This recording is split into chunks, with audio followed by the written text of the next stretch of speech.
Thank you very much for this first excellent presentation. Thank you in particular, before I start, to the Ministry of Strategy and Finance and the Career Development Institute for this invitation. It's a pleasure and honor to share some of the thoughts and data we have developed at the OECD in relation to the sharing economy. My presentation will be to some extent complementary to the first one, in that it'll be conceptualizing what is happening in that space, or trying to at least, and giving a few, let's say, basic thoughts on what is happening from a larger view, and looking at two issues in particular that are policy relevant, related to, on the one side, the supply side, and the other side, the demand side of these online platform markets. So, oh, that's the end. That should be the beginning. There we go. Thanks. So, I'm going to contextualize that a little bit, the topic we have today, in showing how these platforms, online platforms like Airbnb, Uber, and so on, actually part of a larger development of online platforms that are increasingly playing a role in what you could call the digitalization of the economy and society. I'm going to look at growth of some selected platforms in some markets as an exemplary way, and we'll talk about how they reorganize production and consumption in these markets, and then look at the types of opportunities and challenges they create, before focusing more specifically on two types of issues related to challenges that you have on the demand side in terms of consumer protection, and on supply side in terms of worker protection or labor market policy, and then finish with a few conclusions. So what you see here is a list of the top 15 internet-based firms by market cap in 1995, 20 years ago. And you see a lot of media companies, ISPs, software, hardware. There's one platform, if you wish, Copart, vehicle options. Probably no one knows it anymore. And you have a overall sum of 17 billion US$ market cap of these 15 companies. Now, if you compare that to the top 15 list of today, there's a significant change. First of all, almost all of these are online platforms that operate markets in matching demand and supply, either for information, and that's mainly the search engines, or for goods, and that's what we know as e-commerce, or for services, and that's what we see coming up in what is called often the sharing economy. You see that the sum is significantly higher of these 15 companies in market cap, 2.4 trillion. And the fact that it is high is not only because it's 20 years later, it's because these online platforms aren't so valuable because they sell a lot of products. Apple is certainly an exception on that list.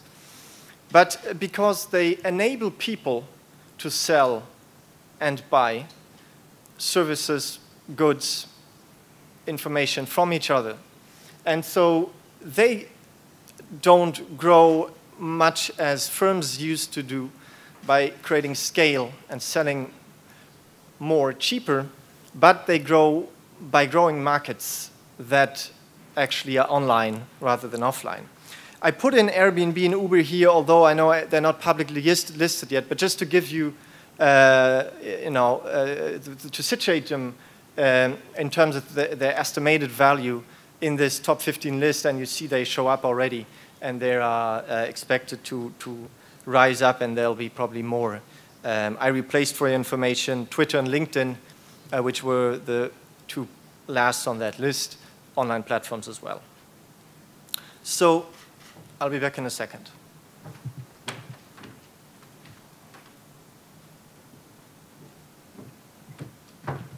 Excuse me.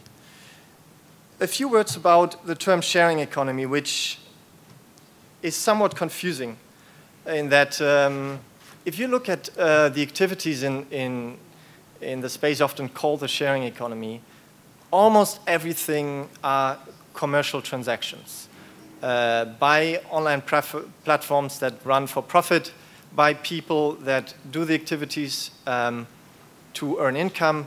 And there are a few exceptions. You know, you have platforms like couchsurfing and others where actual sharing in the original sense of the word is going on. But we talk about online platform economy, if you wish, rather than sharing economy. For one reason, to make it a bit larger than this section of that space called the sharing economy. And second, because the term is to some extent constraining, let's say, I would say, the clarity of the policy discussion that should happen around these activities.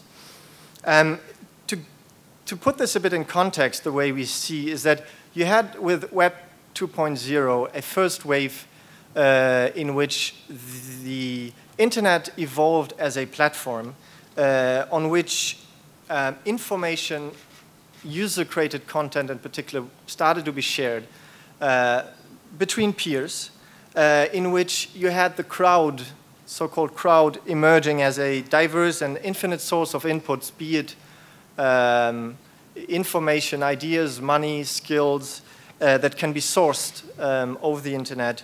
And you had the internet evolving as a marketplace for goods in the first place. Pointed out earlier, eBay was an early mover, and Amazon, other e-commerce marketplaces. And the sharing economy is sort of a step further by taking that model of the Web 2.0 into societal and economic space where let's say, economic space where the products are not digital, such as digital content, but where the product often are physical. And so that's where you could speak about digitalization as compared to digitization in the first wave. And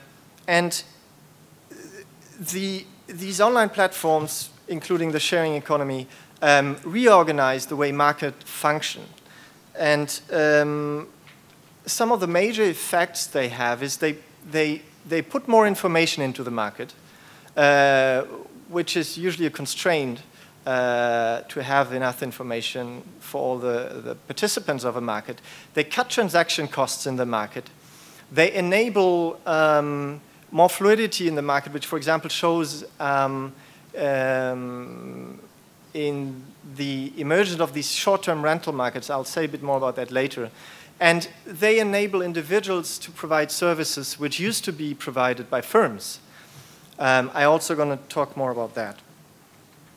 So the way I would like to categorize the types of services that are being provided over online platforms is that in a first category that you see here is you have physical services that are provided locally, and this includes Airbnb, Uber, anything that is where a tangible physical asset, often personal asset, plays a key role for providing this service. Often in terms of the skills needed to provide this service, you don't need very high skilled, it's pretty basic. And the types of jobs that are created range from small jobs, often part-time, temporary, I'll talk more about that, to sometimes full-time work. And in any case, the effects on the labor market are likely or logically local.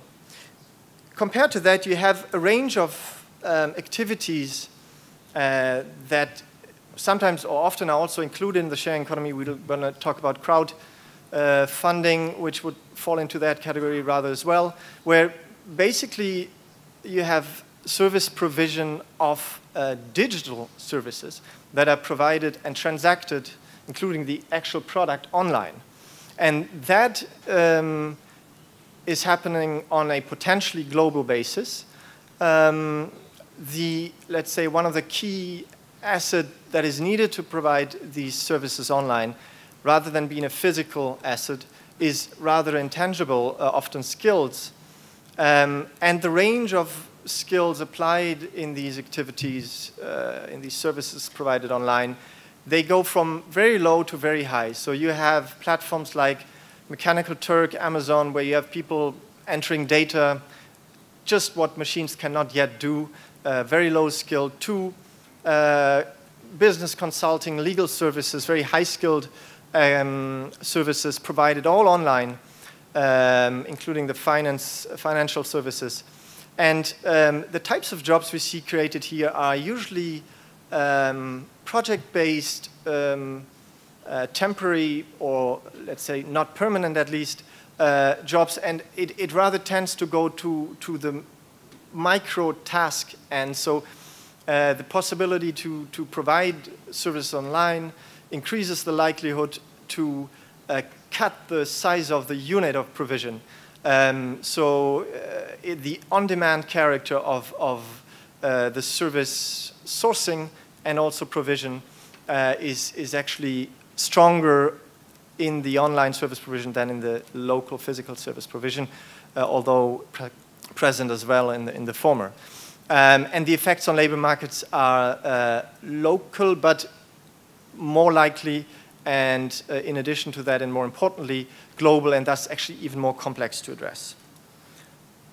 So I'm going to look a bit at growth in selected markets. So starting with what I call the physical services provided locally, I take the example of Airbnb here, who kindly shared some data on US and major European markets, where you see here the growth in the number of hosts and the nights hosted over 2010 to 14.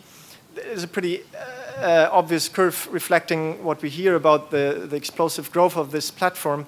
I would like to point out that not only is this picking up extremely fast, but you see in the top bar that the nights per host also increase, meaning that there's an intensification of the activities by the hosts. And 67 days on average per year is over 2 months. That's actually quite something.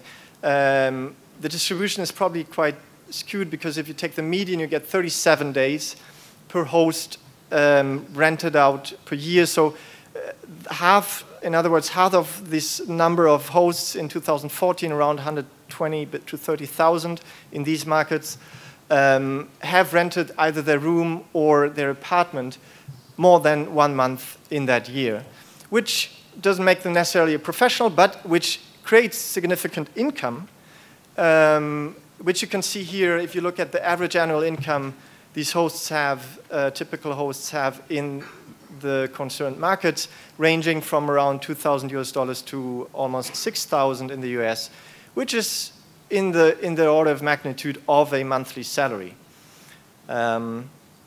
So then looking at the digital service, an example of digital platform enabling people to provide digital services online. This is data from Upwork, a online platform, where you see on the right-hand side the range of job categories within which people work on this platform. And the total numbers, if you add them up in this circle, they add up to $940 million spent by employers on this platform in 2014. Not huge, but significant, and that's just one platform. There's more and even bigger ones. And you see that not only is there strong growth in each of these categories, but I want to illustrate here the range of skills that I mentioned before in these activities, ranging from pretty basic, let's say, writing, admin and support, to pretty high-skilled finance and legal. And especially these higher skilled, low volume categories are growing fast. If we look at the geography of these labor markets that I pointed out to be global. Interestingly, you see, and not necessarily surprisingly, that a big part of the employers sit in high-income countries versus a bigger part of the providers on these platforms work from lower-income countries.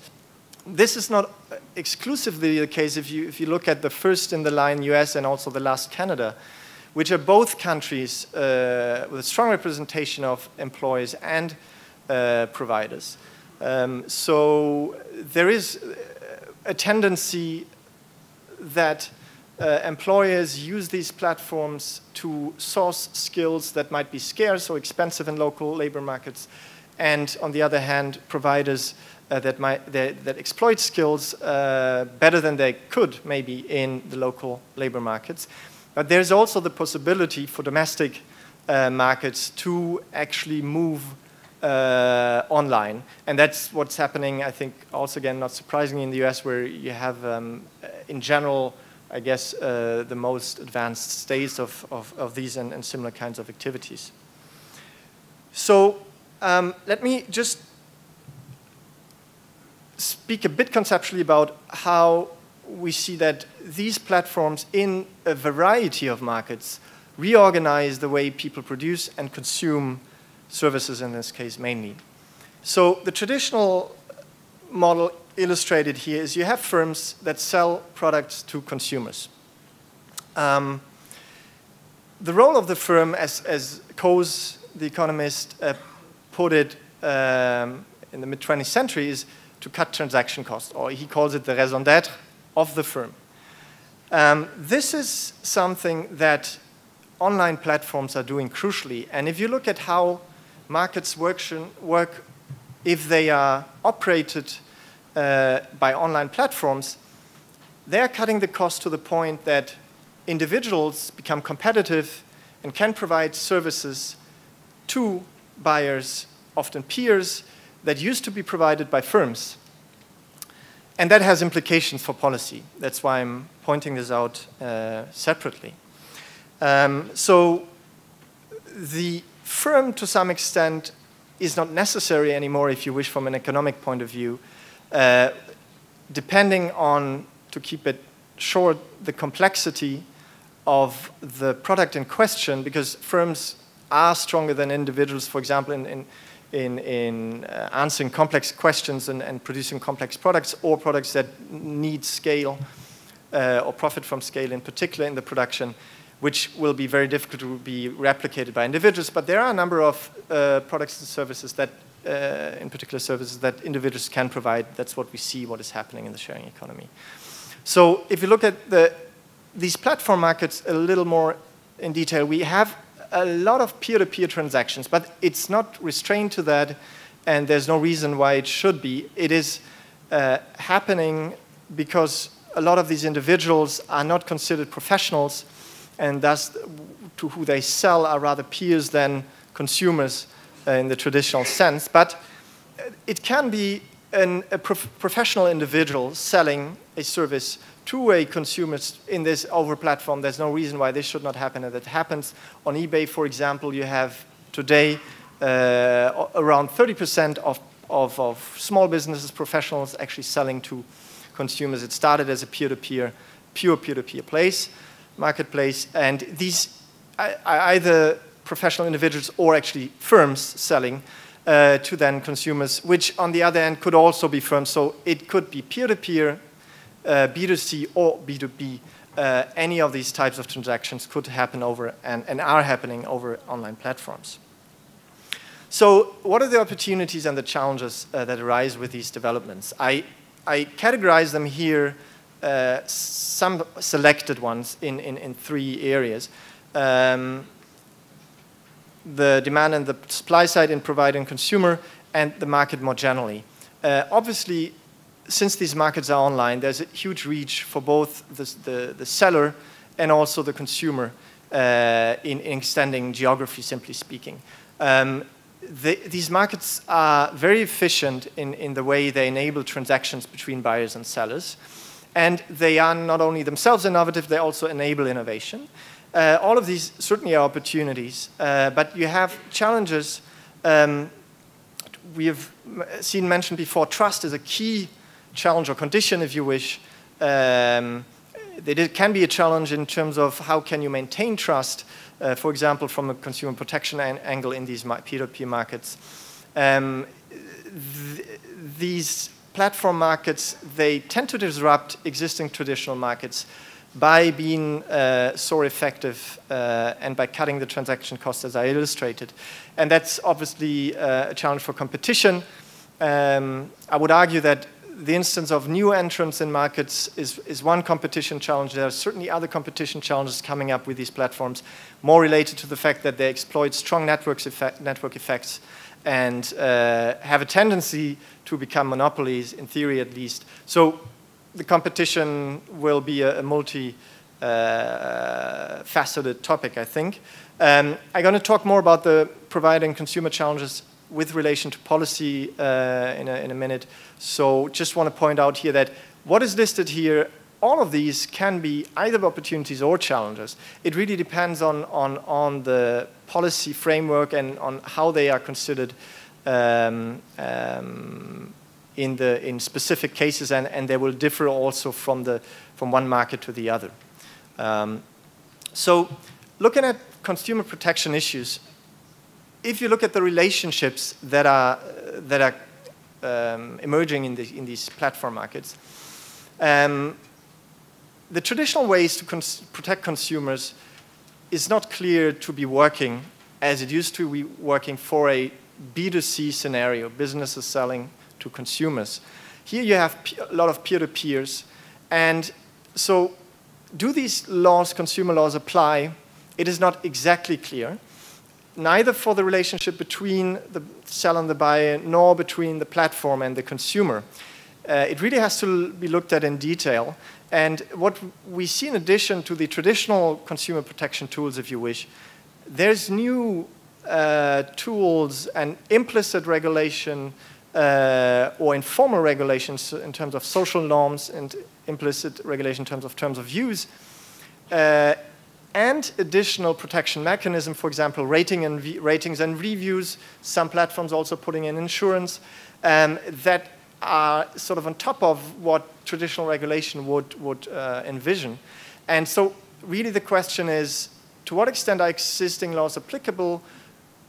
How effective are these new mechanisms? And maybe to what extent do they need to be combined, replacing each other, or the existing things need to be adapted? So to put this in questions, I think the first key question is, when does the selling of a good and the provision of a service by peers become a professional activity? That's not easy to determine, but it's crucial because as soon as it becomes professional, the seller would basically have to comply with laws written and frameworks made for these professionals.